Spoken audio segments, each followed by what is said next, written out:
इसको हम कहेंगे कि ये घोषणा है हार मानने की, कि हम तो नहीं जीतेंगे, मतलब हम तो डूबेंगे सनम, तुम्हें भी ले डूबेंगे।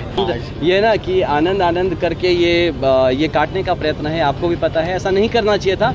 ये बहुत ही छोटी, मतलब मुझे लगता है ये बहुत ही चीप टैक्टिक्स है करने का, तो ये एक्सपेक्टेड नहीं था। वृद्ध लोग भी हैं, उनसे भी तो सब करे ना हो बबुआ, हमने के पागल थोड़े हैं जा, हमने के बुझेबे ना करी। इससे एक चीज़ तो स्पष्ट हो गया ना कि कौन जीत रहा है, ये तो स्पष्ट है। अब लोगों में कन्फ्यूजन होना ही नहीं चाहिए कि कौन जीत रहा है। जब इतना कोई चीज़ कोशिश करने लगा तो ये स्पष्ट हो गया। एक Guinness book of world record बनाना है कि बक्सर ने एक निर्दलीय को इतने मार्जिन से जिताया है जो कि कभी न भूतकाल में हुआ न भविष्य में होगा। तो जब बहुत सारे पार्टी से ग्रांटेड ले लेते हैं ना कि तो मेरा वोटर है ये, लेकिन डेमोक्रेसी पे अटैक है। द मोमेंट आप कहते हैं कि मेरा वोटर है, what do you mean by मेरा वोटर है? या कोई बदुआ थोड़ी है कि आपका वोटर है। आप काम करिए, आप परफॉर्मेंस कर दीजिए, और जो प्रत्याशी को आप सामने लाते हैं उसमें जनता को भरोसा होना चाहिए। पूर्व आईपीएस आनंद मिश्रा का दावा, भाजपा ने हार के डर से उतारा डुप्लीकेट प्रत्याशी। बक्सर में एक्स आईपीएस आनंद मिश्रा निर्दलीय प्रत्याशी के रूप में सांसद का चुनाव लड़ रहे हैं। उन्हीं का नाम और हुलिया बनाकर एक अन्य प्रत्याशी भी मैदान में उतरा है। एक्स आईपीएस का कहना है कि यह प्रत्याशी भाजपा के द्वारा उतारा गया है, जिससे कि वह भी ना जीते और कोई तीसरा प्रत्याशी जीत जाए और उसका ठीकरा उनके सिर पर फोड़ा जाए। उन्होंने इस संदर्भ में इलेक्शन कमीशन के साथ साथ पुलिस को भी सूचना दी है और प्राथमिकी दर्ज करने का अनुरोध किया है। इसको हम कहेंगे कि ये घोषणा है हार मानने की, कि हम तो नहीं जीतेंगे, मतलब हम तो डूबेंगे सनम, तुम्हें भी ले डूबेंगे। तो वैसा ही मुझे लग रहा है कि तुम्हें भी हम डिस्टर्ब कर दें। यही है कि मुझे लगता है ऐसा करने से ये गलती होगा कि कोई तीसरा निकल जाएगा, इसलिए मुझे लगता है ऐसी गलती नहीं करनी चाहिए थी। भाई जैसा ही हूँ मैं भी, अगर हम लोग जाते तो इसमें ये गलती नहीं करनी चाहिए थी लोग को भ्रमित करने का। आनंद को काटने का प्रयत्न है ये आनंद, ये ना कि आनंद आनंद करके ये काटने का प्रयत्न है, आपको भी पता है ऐसा नहीं करना चाहिए था।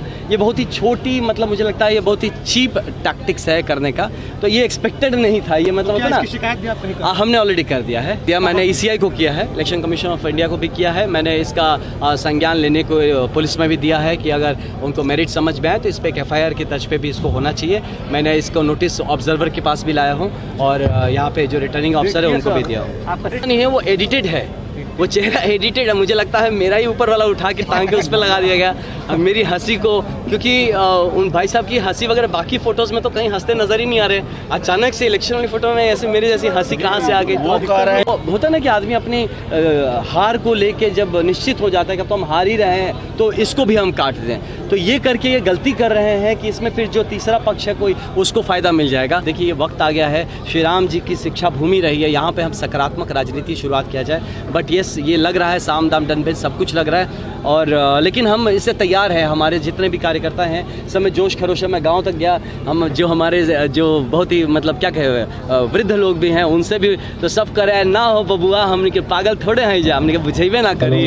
तो इस तरह से हम देखते हैं में आप रहे वहाँ के मुख्यमंत्री को यहाँ बुलाना और उसी क्षेत्र में जहाँ कहा जाता है कि आपका प्रभाव ज़्यादा है, सभा कराना, क्या लगता है कितना आपके लिए नुकसानदायी होगा? नहीं, इससे एक चीज़ तो स्पष्ट हो गया ना कि कौन जीत रहा है, ये तो स्पष्ट है। अब लोगों में कन्फ्यूजन होना ही नहीं चाहिए कि कौन जीत रहा है। जब इतना कोई चीज़ कोशिश करने लगा तो ये स्पष्ट हो गया। तो मैं लोगों से अपील करूँगा कि आप इसको लेके अब किसी तरह के संशय में मत रहिए। हम लोग जीत रहे हैं, भारी मतदान से हम लोग को जिताना है और एक Guinness book of world record बनाना है कि बक्सर ने एक निर्दलीय को इतने मार्जिन से जिताया है जो कि कभी न भूतकाल में हुआ न भविष्य में होगा।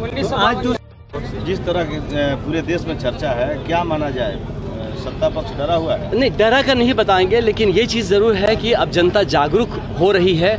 अब यहाँ पे अगर कोई पार्टी अगर कैंडिडेट चुनने में कुछ ऐसी गलती करती है जो कि जनता को लगे कि उसके इंटरेस्ट में नहीं है, तो जनता अपना प्रतिनिधि खड़ा करेगी।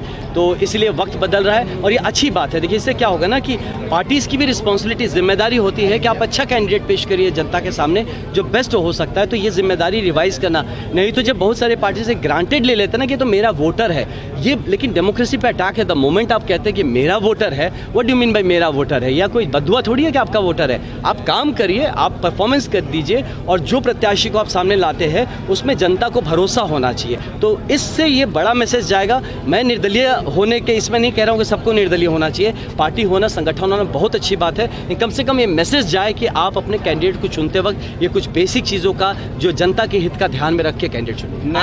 बक्सर से चंद्रकांत निराला।